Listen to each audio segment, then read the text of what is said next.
Welcome to hell. Seems a little doomy. Doesn't seem very upbeat, but I really, really like it a lot. All right, it's another one of those new releases of the week here on the Mead, Metal, and MMA podcast. What up, you dicks? How goes? Yeah, I probably shouldn't insult you right out of the gate. We should save that for the latter part of the show. Yeah, save it for ones who listen to the very end. You know, the true fans. It is the Mead, Metal, and MMA podcast. Another Friday has come around. God, man. Fastly. Yeah, for some. God, no. For me, fuck that. This week felt like it was like 3 times longer than it should have been. No, I was just laying on the ground eating dry cereal. But see, for me, it's like one of those. No, it's like I live for like getting that one extra day off from work. 'Cause it only happened like 3 times a year, 4 times a year, something like that. Yeah. And this is one of them. Like, oh, yeah, by the way, you have Monday off. Oh, thank God, this week's going to be awesome. No, it dragged by. Wow. Well, now you got 3. Now you got a 3-burger in the tank. It is a 3-burger coming up, so that's all good. That puts me in better spirits than could be expected. Well, you know, that extra day off psychologically is far more beneficial than the time off. And here's where we lie to ourselves, because we say we want the 3 days off, and that's partially true. What we really, really want is the 4-day work week the next week. Yeah. If you can look at it that way, you're getting 2 for the price of 1. Yeah. Yeah. 3-day weekend, short work week. Be an optimist, you bunch of jackasses. That's the way to do it. That's right. Yeah.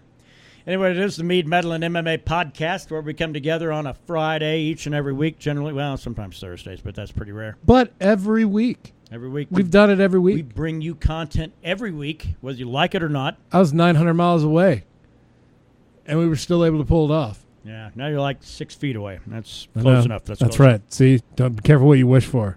Visual aids coming, ladies.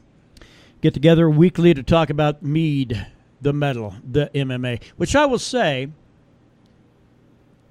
you know, there are like various people out there, because everybody does a podcast nowadays. And so for those of you that like listen to this one, hey, shit, we appreciate it. It's awesome. You people are great. You're my favorite. Don't get a big fucking head about it, but you guys are all right. Yeah. But there are experts out there now telling you how to do a podcast, and you're supposed to focus it down to one thing and be that one thing, and that's what you can build on. Well, we got like 3, technically 4, really, if you consider a bullshit bantering we do prior. Yeah, our lives. So, and we're not doing this shit trying to get money. So there's that. So yeah. We're doing it because we're good at it. We're smart, and we want other people to know how good and smart we are. I guess. Probably actually we just want to hear the sound of our own voices, maybe. We do sound pretty good. Who knows? Who knows? All right. We come together weekly to talk about Mead, Metal, MMA, all the fun things pertaining to all of that. We need to get on Fiverr, I think. I didn't say fiber. I said Fiverr. Oh, that little where you like pay fuckers $5 for like menial tasks? Yeah. Yeah, get them to like draw us up some like shit, because probably in about 2 months from now, I can envision we're probably going to be doing video. So, and then you assholes that have been asking for it, and you know who you are. God. Well, then you're going to go ahead and go, God damn, these guys have got face for radio. Well, at least when that whole thing fails, I can use the cameras for porn. Well, that's what I was kind of figuring. It's like you got to have plan B with this visual aid shit. You know. And that's fine. I get it. People, that's what people want to see. If it's on YouTube, they want to see video. They want to see our fucking bullshit little picture that we have on there, and that's fine. It's fine. I get it. Yeah. We'll adjust to it, but you know, do know you've been warned. I'll have to snort my lines of coke before the show now. Yeah, and I'll wear my guar mask. You know.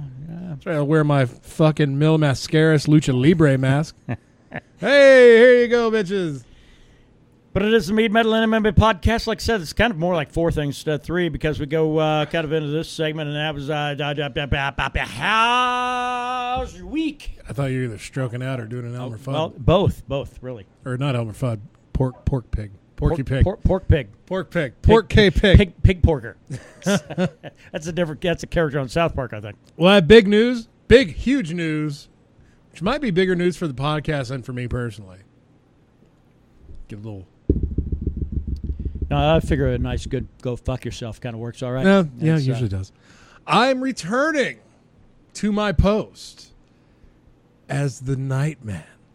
See, so that means we're going to start getting some interesting stories up in here. Finally, How's Your Week is going to get the weight returned to it that it so rightfully deserves. Yeah, so how's your week? Oh, I don't know. There's like some weird bars and back alleys and stuff in Wyoming. I did have some good ones, like when the cops were called on our Native American neighbors because their children just escaped their apartment, were running around in the streets with no clothes on. Right. There's shit like that. But yeah, it was pretty chill because, I didn't really like to deal with the public that much unless they were serving me liquor and or food. That's the way that life should be. Those are the things to aim for. So now I get to return to the public I know and love so dear. Indeed. So we're looking at a Hotel Brandon back in the game. That's right. Not as cool as the Eagles song, but just as relevant. Yeah. It'll be good. I mean, shit. Gotta have money. Money's always good. It's always nice to be able to walk right back into a position that you had held just 3 months prior. Is that kind of what they did? They kind of allowed to just get back to work? Yeah, they didn't. Basically, they didn't terminate me. They just put me on a leave of absence. On a hiatus. A very hiatus. And so instead of having to go through the whole rigmarole of interview and fucking paperwork, retraining, all that bullshit, I was just put on leave of absence. So technically I was still there working. I just wasn't pulling in a paycheck. That ain't bad. It looks great on my employment record. I worked at a bar that way one time years ago in Rodoso, and that was what they did. They hired a hot chick to basically do the exact same shift I did. Yeah. Like, wow, you need 2 bartenders for this shift? And they said, no, not really.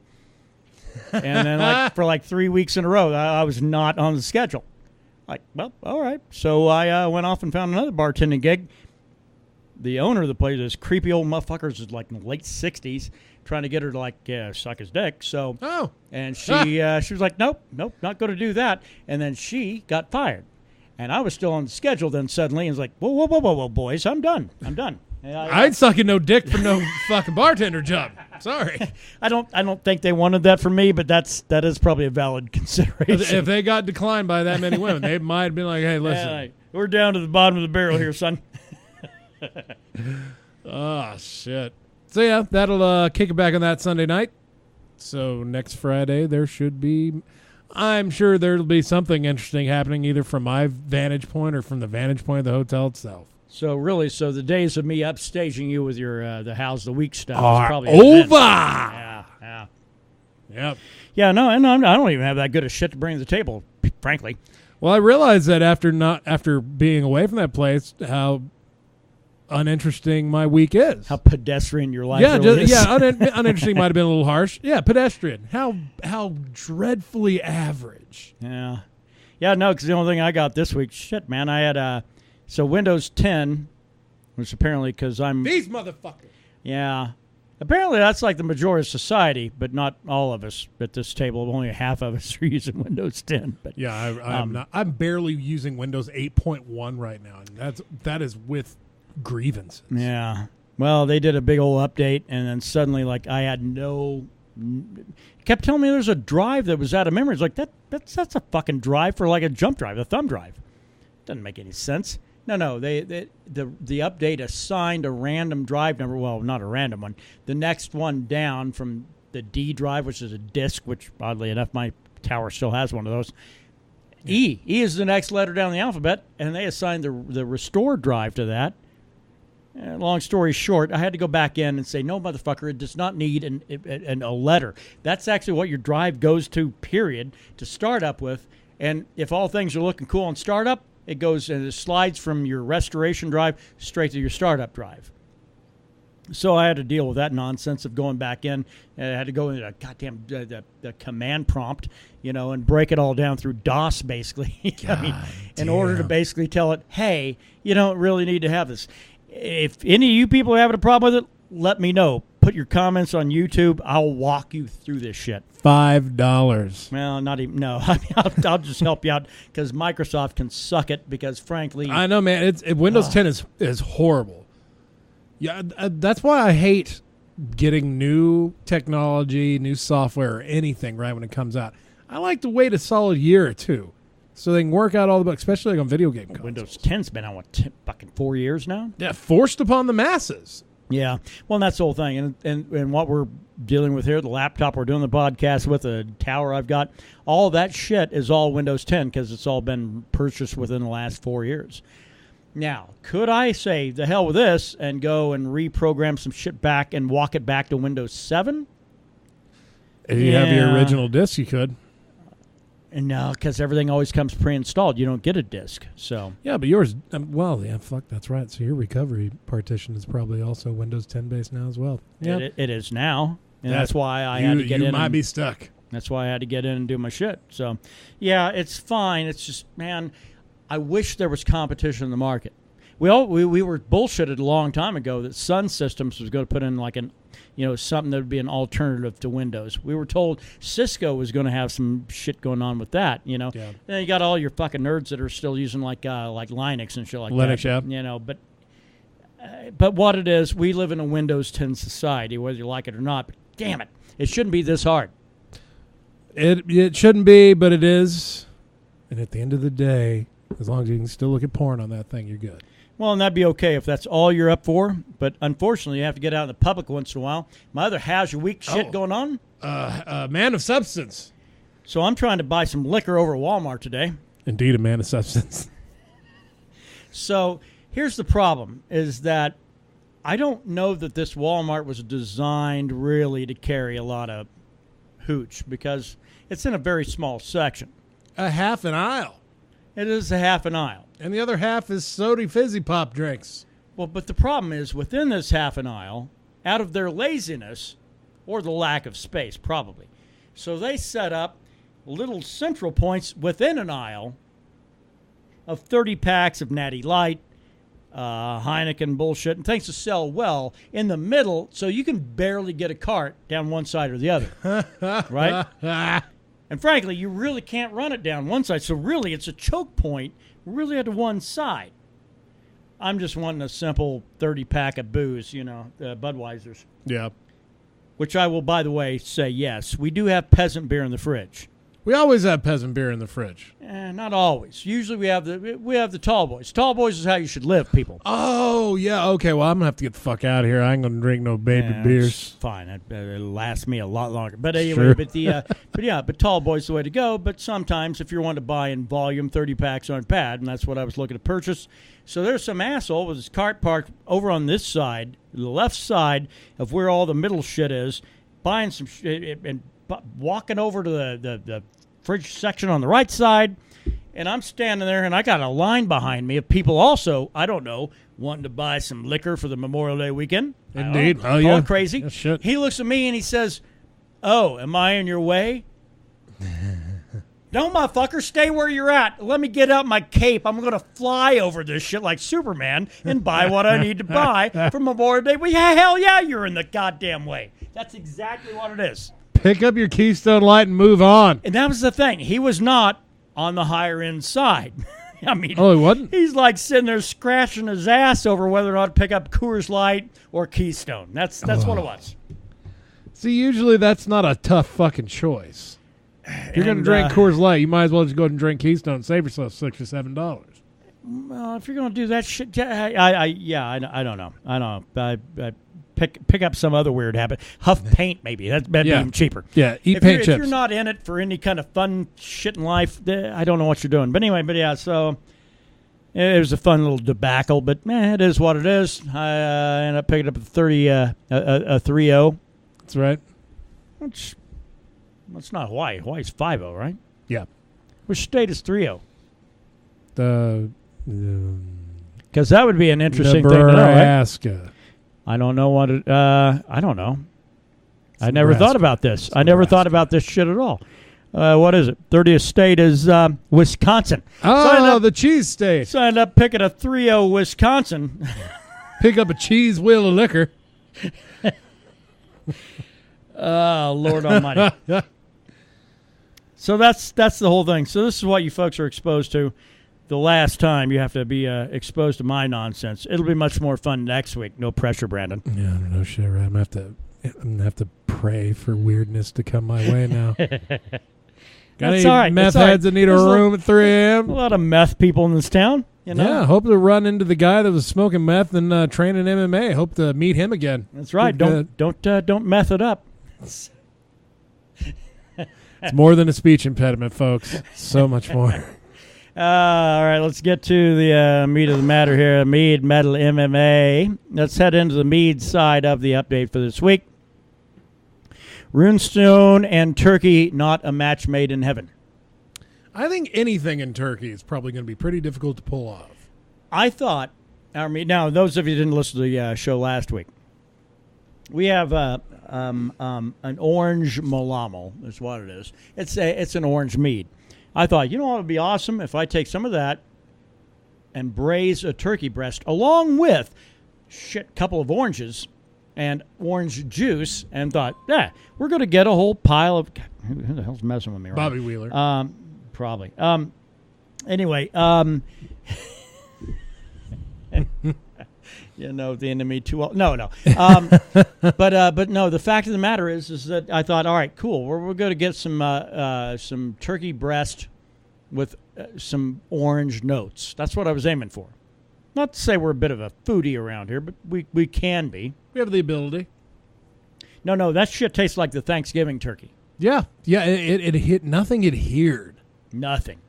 I mean, there's a lot of stuff in there. But it was nice to drink the rest of that bottle. Well, it gave us an excuse to drink Runestone. So now we're down to like one bottle of Runestone left, which is probably not going to sell. So if that's the case, pork is always a happy companion. Pork is a very malleable meat when it comes to adding flavors, yes. We might have to look at... and that Runestone aged really... How old is that? It's over a year old. It's got to be. Yeah, well over a year, right? We did it spring of January, last year. February, maybe last year. Bottle it. Yeah. It's well over because a year. we wanted it ready for spring of last year. Mm-hmm. Yeah, no, that's an old batch. Get the last bottle of that and a bottle of Hollow King, put that in a fucking gift bag, and sell it for like $100. Yeah, maybe. Maybe. That probably wouldn't happen, but maybe sign your tits for like $15. Yes. If you're a chick, maybe $20. But yeah, or just be a companion to me. I'll keep you in liquor. Who said we couldn't get weird on this podcast? So anyway, but that's the Runestone and Turkey. Which, by the way, let me just go ahead and be introductory, because I was told that we don't let people know what it is we do. We just jump right in. That's right. I expect you to go back into the catalog and check out what the hell we have and the information base there. There's plenty. I don't feel I should really have to update you on this, but if I will, okay.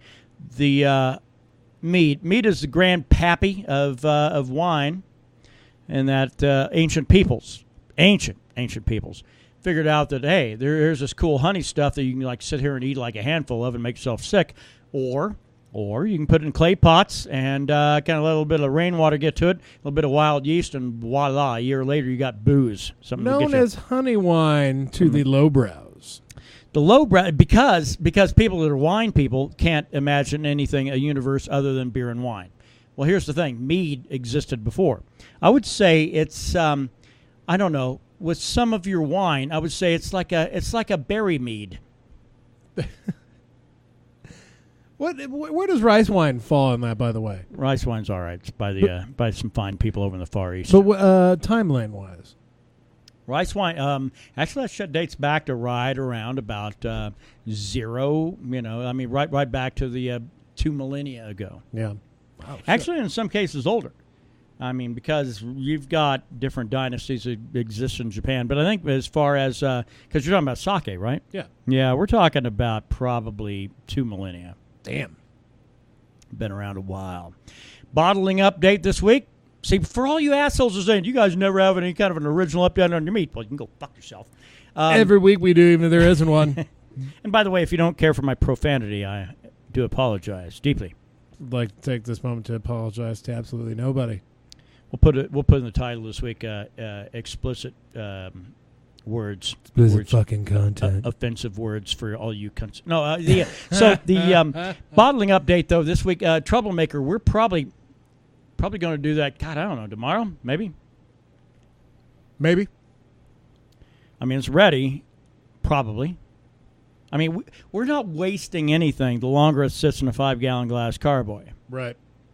So probably chances are we may very well bottle it coming up tomorrow. Maybe. Good. I want to try that shit if we out. feel it. It almost has to be a certain atmosphere. And if it feels like a downer atmosphere, I'm not gonna bottle shit because those batches never go well. I'm not superstitious, but I will say this is that if it's like a weird omen hanging over, no, I'm not going to bottle. We like to put a little bit of ourselves in every bottle. A little bit goes into each one. So that's the Mead update this week. Any more further? Most than others. And well, let's not get fucking weird. All right, but as if we're not weird enough. Let us get into then the next portion, I guess, unless we need to cover more shit here for the Mead side. No,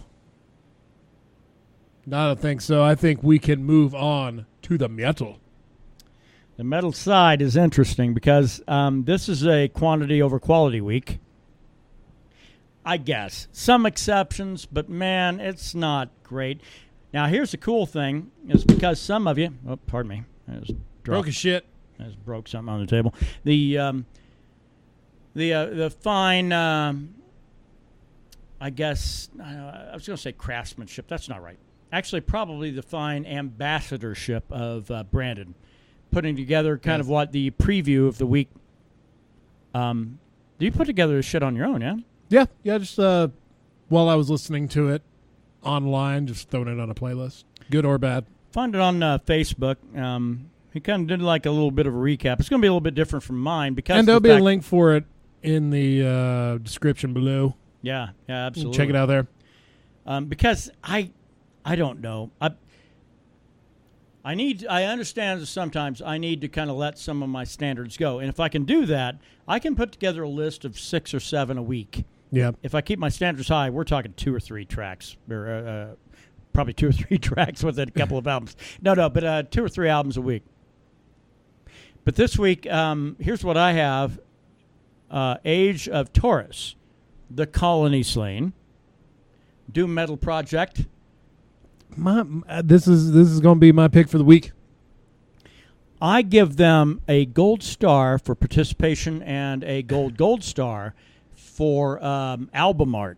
Oh, a check and a check plus? What about music? I think the instrumentally, I like their stuff. The singer throws me a bit. It fits within this act, and I guarantee if I just sit around, pour through a bottle of rye, I guarantee you I would probably reach a point where I would go, yes. And all I've heard is Embrace of Stone. That's the only song I've heard. I need to hear more. The Colony Slain is because I go to the title track. You know, if they name an album after it, I want to hear the title track. Well, did they have one available for this one? Yeah. Yeah, shit. Okay. Yeah, it's. I got a single. I think you would change your mind, just a bit. But here's the thing: it's not bad. If you're big into kind of sludgier, doomier kind of stuff on the metal side, this might be your animal for the week, maybe. And based on what else we have on the charter for this week, you know what? That would be your thing. This would be your jam for the week. Check it out. Age of Taurus, The Colony Slain. Very, very doomy week. Yeah. A lot of Doom releases. Yeah. A lot of Doom, a lot of stoner, and a lot of sludge metal. Next one on my list. Black Orchid Empire might be one you want to get on your radar. They have a new release today. Yugen is the name. Yugen. Or maybe it's Eugen. Shore Yugen? Maybe it's Eugen, like youthful generation. I don't know. But nonetheless, check it out because you got to hit the full album mix. If you pull this shit up on YouTube, you're going to find like 2 singles and then shit from like years ago from these guys. Right. Need to pull up their actual Yugen.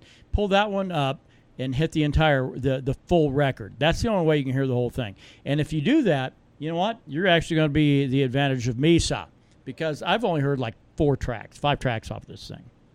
Yeah. But I like what they have to offer. They actually bring a weird Well, you said the lead singer sounds like the cat from who's that Canadian band? Big Wreck. Yeah. Yeah, he has some similarities. They're a little heavier than Big Wreck, certainly. Oh yeah, musically. I was just talking vocally. Yeah. He has some kind of the same mannerisms. Yeah. The God, almost like Glenn Danzig too. Yeah, on the higher end. Yeah.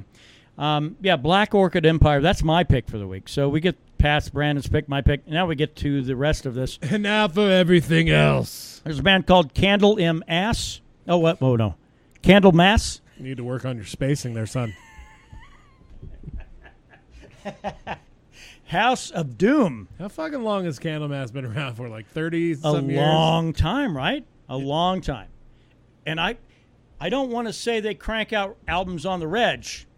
I'll pour you another one, sir. If you wouldn't mind. Yeah, you bet. Oh, by the way, this podcast brought to you by 1910 Pendleton Rye Whiskey, 40% alcohol by volume in a 750 milliliter bottle, imported and bottled by Hood River Distillery. And, yeah, there you go. It's full of booze, and it'll help get you drunk. So here's the thing. I don't want to say that Candlemass puts out albums too regularly. I don't want to say that. But I will say this. We had a record review of theirs in an earlier podcast on this particular show, which we've only been doing for a year and a half. Yes, 77 weeks. So 2 records in 77 weeks. Now, were those full records or were they EPs? I don't know, but it's releases is what it is. So we're counting live releases as well here? Well, you know what? I don't want to hold it against bands, but I will hold it against Candlemass. Let's see. Now, it might have been a live release. I don't know. But apparently these cats just do studio work constantly. Was it Death Thy Lover that we talked about? Yeah, that sounds familiar. In 2016? Yeah. I'm looking at their Wikipedia page. Yeah, they were all EPs. Yeah. Apparently they haven't put out a studio, like a full-length album since 2012. But they have pooped out EP Supreme. So the EP band, Candlemass, has got House of Doom out today. Jonathan Davis. Black Labyrinth is out today. You might say Jonathan Davis. I'd rather talk about, like, Korn releases from the late 90s, man. Yeah, this is the front man for Korn. If you're trying to figure out where the corn is in the shit, it's probably this guy right here. You're trying to figure out where the corn is in the shit. You found it. It sounds right to me. Jonathan Davis. You know, hey. It's Jonathan Davis, man. I've listened to about 4 tracks, and I thought I liked him until Brandon got here. He went, no. It's basically Korn without the talent. It's Korn Light. Damn it, he's right. And then I had to reassess the... if you like heavy electronic music with a real downer tone in the vocals, Jonathan Davis is your new cat. He's your new Cure. This is the new Cure. Yeah, maybe. But it does have the EDM elements as you're talking about. Sure, absolutely. Right? He's heavily influenced by that shit, enough to write half a goddamn album on it that sucked ass and balls. Yeah. No, it is what it is, and it is Jonathan Davis, Black Labyrinth. I don't know. The rest of the guys in Korn going to do a minus Jonathan Davis release, because that would be okay, too. Yeah, well, his voice would be a tough one to replace. But, hey, you know, an instrumental Korn album might not be too bad. So we have next up Wayfarer. Look, if you're into the harsh vocal shit,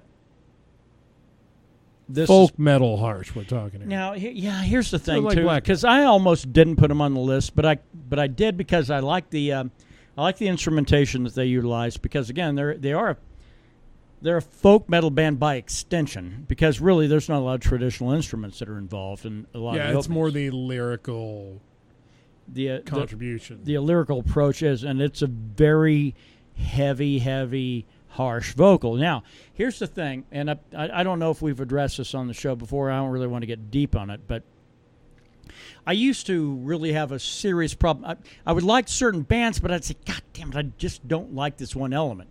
Moon Sorrow comes to mind.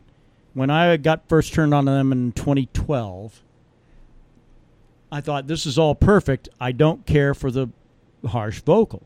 So I would find if I would drink enough and drink myself into oblivion, it didn't matter that much because it kind of got faded into the mix to my drunken ear. Yeah. I will say this, Wayfarer has that same quality. It is down in the mix. You don't really have to drink yourself silly. You can check it out and be okay with it, but that element is there, and it's going to be present. It's going to be omnipresent in every song. At least with Moonsar, you'd catch jams, right? Yeah, sure. Fuck yeah. Wayfarer likes to put a lot of vocal into their stuff. So just a heads up, wear the proper headgear, So, yeah, and the proper mindset as well. Witch Mountain has got out their self-titled. A lot of witch bands. Witch Mountain. Didn't we talk about witch bands last week too? Couple of weeks. If the band has the word witch in it, guess what? They have a chick lead singer. Damn right. And she is different from all the other witch band lead singer chicks that are out there. Yeah, it's tough on my ear sometimes. I don't dig. It's really hard because, I mean, she can sing. This gal can't I'm not sing. I'm not saying she can't. But I just don't know if it really blends into the doom aspect of the band. It is always a hair raiser. Yeah, because it's not like there's a lot of powerful vocals going on in places where that needs to be muted. See, and that's the whole thing. We live in a society now where we would be looked down upon by our comments there saying, oh, you only want men singing? For doom metal? Kind of. Or a really depressed woman. Now, let's not forget we have, Nightwish? Nightwish, yeah, it's more operatic, though. I know, but it showcases her vocal more. Chicks, ladies that try to keep their mid broad. You meant to say broad. Right? I meant to say skirts. That try to keep their mid-range vocal low, thereby not capitalizing on what they have to offer on the higher range, bothers me a bit. Yeah. I don't know. There's got to be something that'll work. I don't know. By God, I'm going to try to figure it out. Guarantee you, though, any rock, hard rock, heavy metal, any metal subgenre band that's female fronted, I would task anyone to name anybody else in any of those bands other than Hailstorm. Yeah, well, Lizzie Hale is the lead guitar player and singer of Hailstorm. That's the perfect example. Who else? Who else is there? Yeah. I have no fucking clue. That one guy and that other guy and that bass player. Witch Sorrow put out Hex and Hammer today, which, by the way, well, we already covered this. Yeah, I believe we were just vehemently putting it down. If it's a band with the word witch in it, it is. Bell Witch.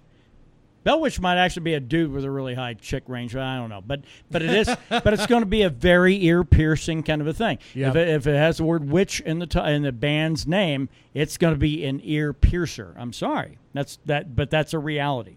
Until I hear something with like a fucking like a shed witch. I mean, okay. Until that day happens, I'm going to assume everything is going to be upper register. Do you think that like really jazzy, smoky fucking female voice would work in doom? I think it would, but you'd have to do it the right way. Yeah, I think it would. Instead of putting it right out there in front of everything else. I think if you were to build something that depends on a lot of instrumentality, for lack of a better word, I'm making up words here. I think if you were to put together some really solid stuff that kind of works, and kind of have some low key kind of doom stuff with a really smoky jazz chick voice over the top of all of that, I think that would work. Yeah, like an Amy Winehouse kind of style. Yeah, voice. No, absolutely. Yeah. I think that would be I think that'd be a great experiment. And eventually somebody will try it, or somebody might have already. In which case, if that's the deal, then somebody will let us know. But yeah, absolutely. We I don't know. You want to do birthdays and shit? I don't know. Yeah, there ain't no birthdays today. There's an interesting comment from Trent Reznor to one fan, which I really think is always interesting. If an artist is going to go ahead and address one individual, apparently. So 9 Inch Nails getting ready to crank out some more stuff, right? I think it might be an EP. I don't know if it's a full length.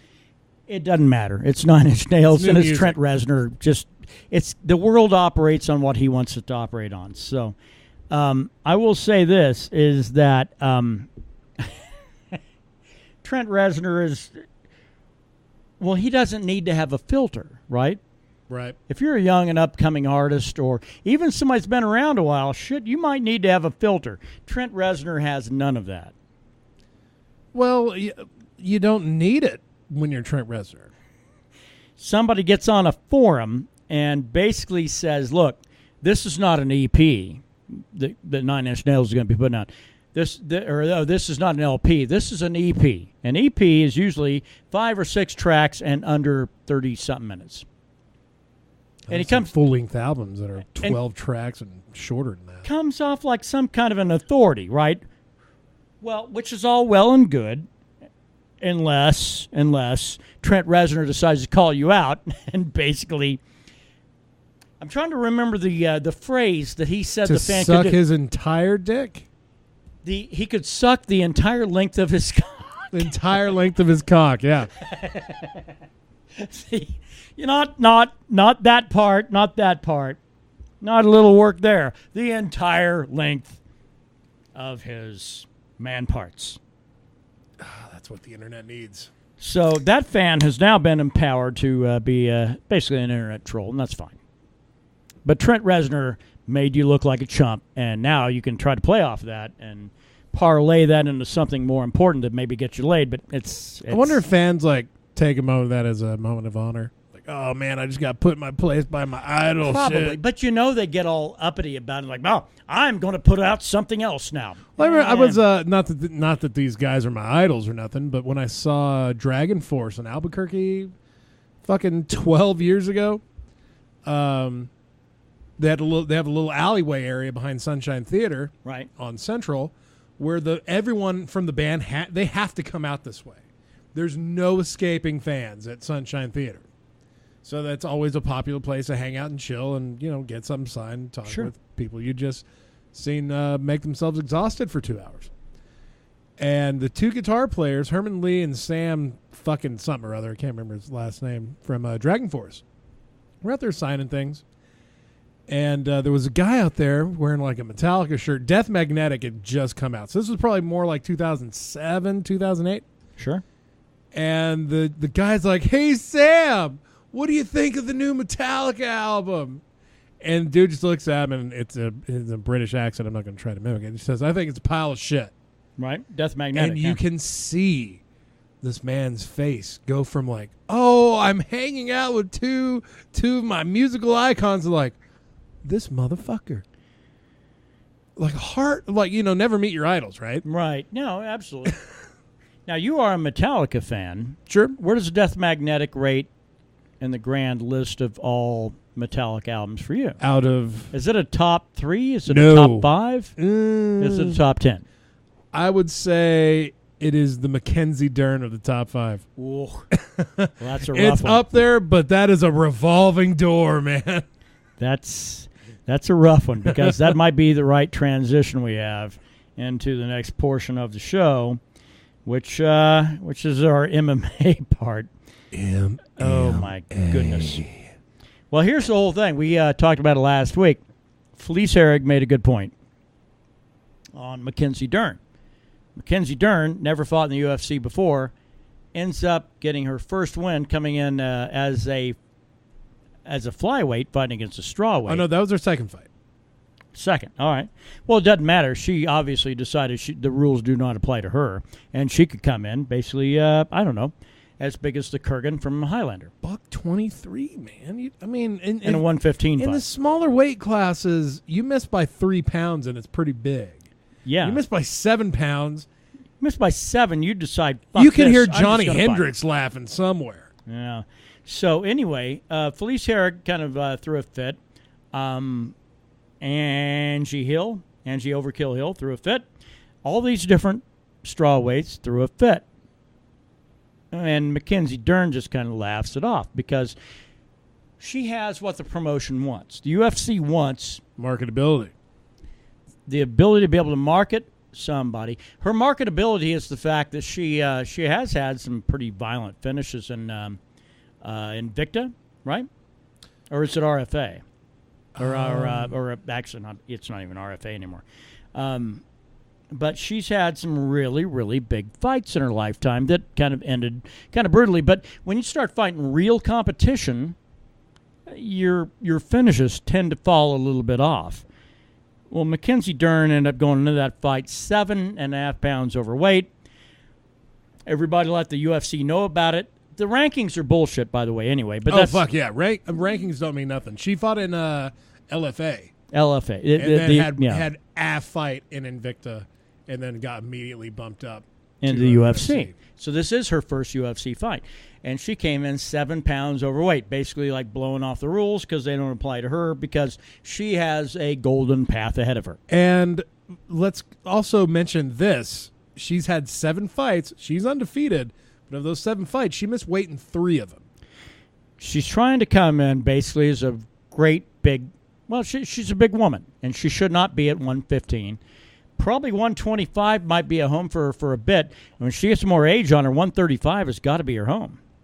Which, that's not a place you want to end a fighting career. No. And 135 is really, really solid at women's 135. Yeah, it might not be entertaining, but it's solid. She don't want anything to do with that shit. So she's trying to work her way into 115 on this and can't make the weight. The UFC is trying to make her a star. The UFC does try to make people stars. That's where we're at right now. You got Henry Cejudo. Try to make him a star. Damn, Sage Northcutt, Paige Van Zandt. That's it. These people are not necessarily stars built on their own merit. They're stars built on what the UFC's expectation is. And that's what makes them last, man, is that they make themselves the star. Conor made himself the star. Yeah. UFC just jumped onto him after everyone else did. Well, so the fan outrage, though, got her moved back out of the top 15, as it should be, and that's fine. Which, by the way, we got to mention the UFC ranking system is an aggregate of media. If you want to hear the crazy... the craziness of the entire ranking system, at least the women's strawweight, listen to last week's podcast. I read Felice Herrig's entire post on Instagram. It is a nutty, crazy system because it doesn't mean anything. It only means something because they'll move somebody if they're trying to sell a fight. Hey, this person's like number 11. We need him to be a top 10 fighter because their fight's coming up in 2 weeks. Oh, great. Guess who ends up at number 9? They always do this. Yeah. The promotion thinks, well, and accurately so, that people think the ranking system is egalitarian, that there's a lot of truth in there, that there's a lot of that there's a lot of basis on who is the best in their division. It's not, though. And it hasn't been in a very long time. Really, the pound-for-pound rankings are usually the only ones I will ever really pay attention to. And even those, they shut out Demetrius Johnson for so long, I still don't even trust those. Even now they have him up at, 1 or 2? I think they got him at pound-for-pound number 1. Well, they should, because that should be the case. Yeah. But the thing is, George St. Pierre at number 2. Right. Really? Just because he is, I guess. I actually had kind of a subject to bring up this week, if we're done with talking about the bullshit rankings anyway. Sure. In the last 2-3 years, maybe 4 to stretch, what are the most memorable fights in your mind that the UFC was able to put out there? Would George St. Pierre's win over Michael Bisping be one of them? Yeah, but not by itself. Just basically, that was the main event of a night of title changes. That was when Rose won the belt. That was when that was when TJ won the belt. Sure, it's memorable because of its company. I don't have a problem with that. And speaking of TJ, where would you put his win over Barao? As far as like all time in the last like 4 years of finishes and surprising or at least just or it's just greatest fights that you can recall in the space of that time. Oh God, I mean it's tough to call it a great fight because usually when you think of a great fight, you think of both fighters fucking really get in there. Barao got schooled for nearly 25 minutes before the fight got stopped. But that was one that, honest to God, I wasn't going to buy it. I wasn't going to buy that pay-per-view. I was just going to go and say, well, the hell with it. I can find it somewhere online, maybe. But yeah, I had a weird premonition that I should buy this fight. And I bought it. And lo and behold, T.J. Dillashaw became, he got me in a fan in a very big way in that one fight. But, God, what a surprising turn. Because of the fact that we'd had Renan Barão held that division forever. Yeah, the age of the Brazilian, man. Which then brings me to the next one. My third big one in the space of the last few years was Conor McGregor against Jose Aldo. The only reason being because we were told Jose Aldo is going to finally put this asshole to sleep and do what he does. That fight was over. 13 seconds. I hope you didn't get up to go get a drink because you missed it. Yeah. It's probably certainly one of the most shocking knockouts ever. Do you have three that you can bring to mind in the last 3-4 years? Joanna and Rose. Rose knocking out Joanna is a huge was crazy. One. Huge. Just the way it happened. Joanna got Barão. She totally got Barão. I don't know if she had any. She got more like Aldo than Barão because Barão at least went, I think. Well, Joanna. No. Aldo went 13 seconds with McGregor. Yeah. Joanna at least nearly went a full round. But it was the last fucking thing I thought was going to happen. Yeah. That might be one. Well, I wouldn't put that as the biggest. Miesha Tate and Holly Holm. That one is huge because obviously you almost have to say Holly Holm versus Ronda Rousey / Miesha Tate. Yeah, versus it's Holly not Holm. Shocking in hindsight. You know, it was shocking at the time, but it's not shocking now. Yeah. Miesha Tate tapping. Well, Holly didn't tap. She went to Sleep Town. Yeah. Getting that late round stoppage in a fight she was losing. In a fight that, after beating Ronda Rousey, who the fuck thought anyone was going to beat Holly Holm? Well, because here's the thing. That's what's great about the sport. If you do something beyond your ability, the expectation is you're going to operate beyond your ability for the rest of your career. Yeah. And she was not. She came across. Now, granted, if we're talking about a 3-round fight, Holly Holm beat the living shit out of Miesha Tate. But the thing is, the reality is, it was a 5-round fight.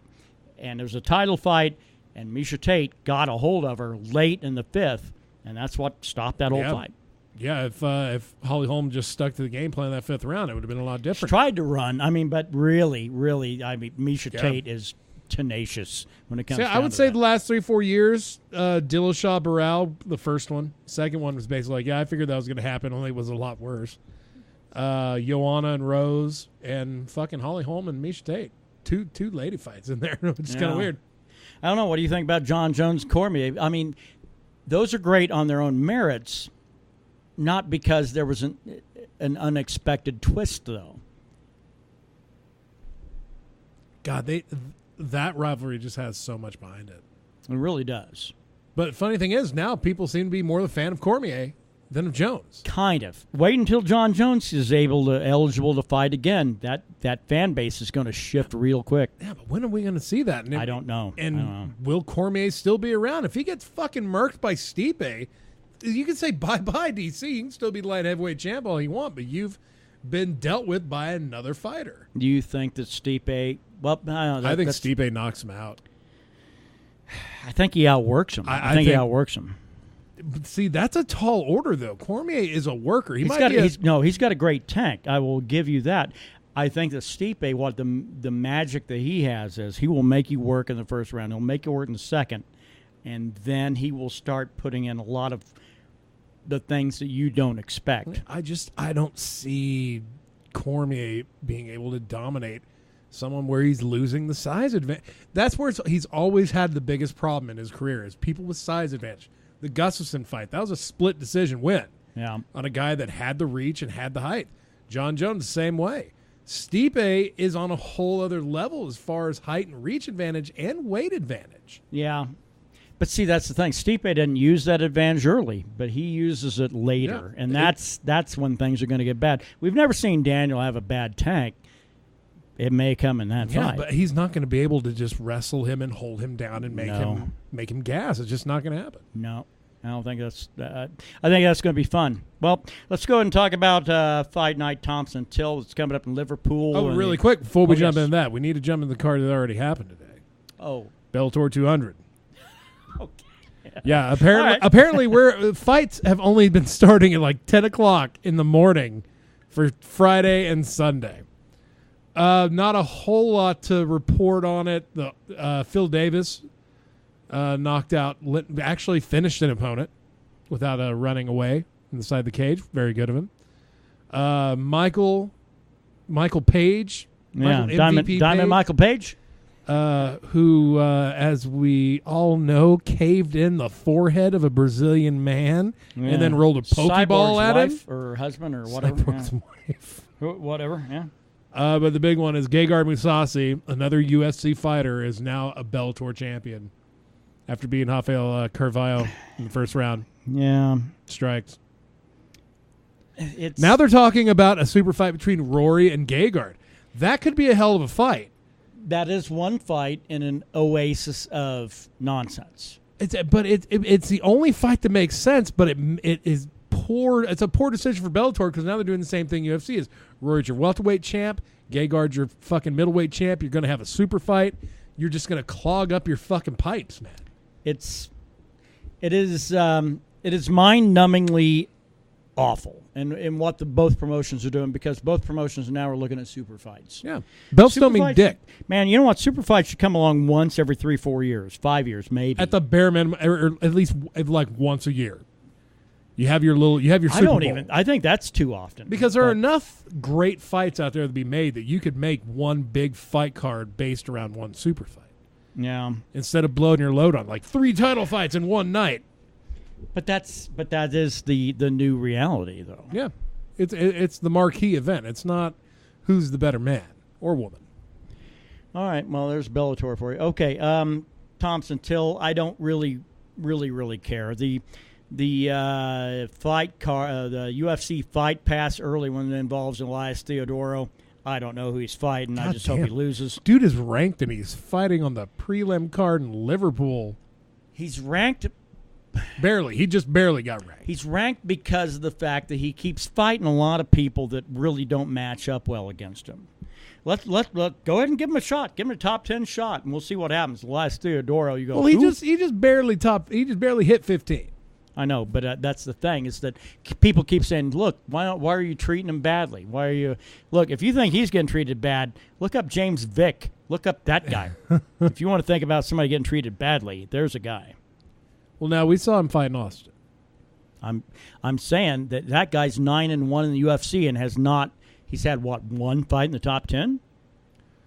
Is it because maybe his fights aren't as spectacular as he? They can be. The one in Austin was a little bit of a snoozer. I know, but it's still a win. That's 9-1, dude. That's we're talking about a different sport now. Yeah, we really are. It's not. It's what have you done for me lately? Well, start finishing fools, I guess. I don't know. Do what you got to do. Yeah, I mean, you can do just like Colby Covington, just become an asshole like Connor. Well, that's the other thing. You will get yourself an interim title shot. I guess find your own little way to work the system. Yep. But I'll pick Theodorou in that fight against Trevor Smith. I don't really care about the prelims, but if you want to, that's fine. Let's see here. You're going to do the prelims, aren't you? Not really, man. There's well, I mean, shit. There's not a whole lot of marquee fights on this card. You got Neil Magny on the card in your co-main event fighting Craig White, who does not have a Wikipedia. Well, let's not forget about Claudio Silva's fighting Nordine Taleb. That could be good. That's going to be a good fight. Nordine Taleb did not put on a bad fight. Jason Knight is fighting against Makwan Amirkhani. You know, Amirkhani's actually isn't he like Finnish, right? I mean, it sounds like he's got kind of a Mid-Eastern name. Finland. Yeah. He's the guy that had that weird, like, start the fight, throw a flying knee, and knock a fool out about. It was that Andy Ogle fight. I think holds a record on the fastest knockout in the promotion. 8 seconds, yeah. So he's fighting Jason Knight. Other than that, yeah, Neil Magny, Craig White, and Stephen Thompson and Darren Till. Make me care about anything else. This main event, no, I ain't gonna make care about shit. If it ain't there, it ain't there. Yeah. Stephen Thompson I mean, he's not going to get another title shot against Tyron Woodley. He's just not. Somebody else has got to fight Woodley. Yeah, someone's got to beat Woodley. Yeah. That's the thing. Someone's got to fight and beat Woodley. We may have found our cat. Darren Till? Yeah. I think Darren Till has a good chance of beating Woodley. Here's the thing, though. He's got to get through Stephen Thompson first. Stephen Thompson is an annoying... That's what I meant. Sorry. Mind-bogglingly boring fighter unless it's against a striker. When that's the case, then he shows off all his karate shit. Look, anybody coming at him, he is throwing some crazy shit. Look at the Hendricks fight. Stephen Thompson made Hendricks... Well, everybody makes Hendricks look like an asshole nowadays. But, I mean... But Stephen Thompson really just put his karate skills on to where it sold me. I said, no, you know what? Tyron Woodley is not going to be able to handle this kid. Well, here's the thing. Tyron Woodley comes out. I'm not going to throw a punch. You're not going to throw a punch? Let's dance. And they'll just dance for five minutes, dance for 5 minutes, dance for 5 minutes. That's kind of the thing. Darren Till comes forward. I worry about that a little bit. And he's a little cockney, so he doesn't mind wearing a few hits to the skull to make his point. But overall, I think Darren Till might maul the shit out of Stephen Thompson. Do the same thing he did to Cowboy. He did to Cowboy Cerrone. Yeah. Don Cerrone, he's a guy that usually is known for being kind of elusive when he has to be, and that's usually early rounds. Yeah, Till had him turtled. It just beat the living shit out of him. It might be the same case with Stephen Thompson. If that's the case, Tyron Woodley better fake another injury real quick because he's going to have... Better tear that other shoulder. Yeah. He's like, no, sorry, I can't defend the belt. I'm training Floyd Mayweather for his MMA debut. I can't do it, you guys. Because we all know Tyron Woodley's bullshit, right? At this point, yeah. And it's not about the color of his skin. It's about the... it's about the fact that he's an asshole. Yeah. It's all fucking personality and work rate. If you don't work, I'm not going to respect you as a champ. And if you always have an excuse, I'm also not going to respect you as a champ. Or as a fighter in general. Yeah. It's fucking tough. Who you got? I got Darren Till, first round knockout. Damn. Yeah. You don't think Thompson's going to be able to survive a round with him? Yeah. I think Thompson's going to really, really try, but I think Darren Till's just going to invade his space and beat the shit out of him. I'm going to give Thompson... I'm going to give him 2 rounds. I think he drops in the third. Darren Till takes him out. Yeah. And it sets up a really, really bad situation for Tyron Woodley because he's going to have a guy that can kick his ass. Yeah, I mean, goddamn, at welterweight, Stephen Thompson, RDA. Well, clearly the winner of this might get the winner of Colbington and RDA. Covington RDA. I think the winner of this goes straight champ. I think. Shit, if we can find him. But then again, the promotion has to protect their champs. So yeah, you're probably right. So that way Woodley doesn't have to fight anybody for another year. So. Yeah, just let people fight over the interim belt, and then when Woodley's finally like, well, I just can't do it, then you already got a champ ready to go. That's been defending an interim belt. Yeah, it's nonsense. I don't know, man. What do you? So you think Thompson's going to last 2 rounds? I think he's going to last 2. I think that third round, Till is going to just come at him. I think he's going to do it in the first. That's the thing. Darren Till, I think he's going to treat him just like he did Cowboy. Till's going to come at him in that first round, fucking balls ablaze. But I think Thompson will be able to survive it. Well, I don't think he'll be able to survive it in the middle of the fight. I think he's going to look like the awkward karate fighters in the early fucking days of the promotion. He ain't no Machida. No, hell no. Machida ain't even no Machida anymore. Well, you look at that Vitor fight, there was a small glimpse of the past there. I bet Randy Couture's head really, really started hurting wherever he was at the time. All right, let's move on to the picks. Picks of the week. Number 1, on to the what you drinking. Obviously, I'm drinking the 1910 Pendleton today. Might add a little bit of mead later, but I doubt it. I concur with that. Basically, whatever your pick is what I'm drinking. So. Metal pick for me, we both appreciate each other's picks this week. My pick is Black Orchid Empire with Yugen. Age of Taurus. I'm going on a limb. I'm still going to check out the rest of it. So the Colony Slain. Yeah, that might change. MMA. Is there an LFA card on? I'm going to say get your Fight Pass open and pull up that favorite fight. Pull up the first fight, T.J. Dillashaw against Shannon Brown. Pull up that one. And if your boner doesn't go away after that fight, you can pull up the second one. Which is even more dominating. But oh, yeah. It's or pull up the Rosenama Eunice fight against Joanna. That'd be a good one, too. Fuck, yeah. Especially, if you got 10 minutes to burn, there you go. You're good to go. All right. Well, I always look forward to hanging out with you assholes on Friday. Today is no different. Long weekend. Enjoy it as much as you can. Memorial Day. We'll be back again to do all this shit again on the last day of last day or the first day of June. I don't know. I don't have a calendar. Either something ends or begins. Something, yeah. Something. I would quote a weird fucking song, but I don't care to. All right. Hey, by the way, heads up to my brother Daryl. Check it out, Joe Bonamassa. Fancy man. Checking out pure guitar goodness tonight. We're going to have to get his ass down here to P-Town one night. We do. I mean, we went down there. If it's fights that brings him down here, we can stage something. I'll get Ruben over here and call him a cunt. We can get a fight Ruben going. and Bobby out in the front yard. That's right. Battle of the super heavyweights. Lord Almighty. Hey, a year and 2 months ago, Chris Cornell took his own life, and I can't say I blame him. It's fucking ending it man, on an up. I don't know, man. You got to do what you got to do. That's right. I don't fault nobody. Hey, well, fucking who are we to fault anyone? Hang out, have a good time, enjoy what you got, know where you're at in life. It's a celebration, bitches. Embrace happiness when you can.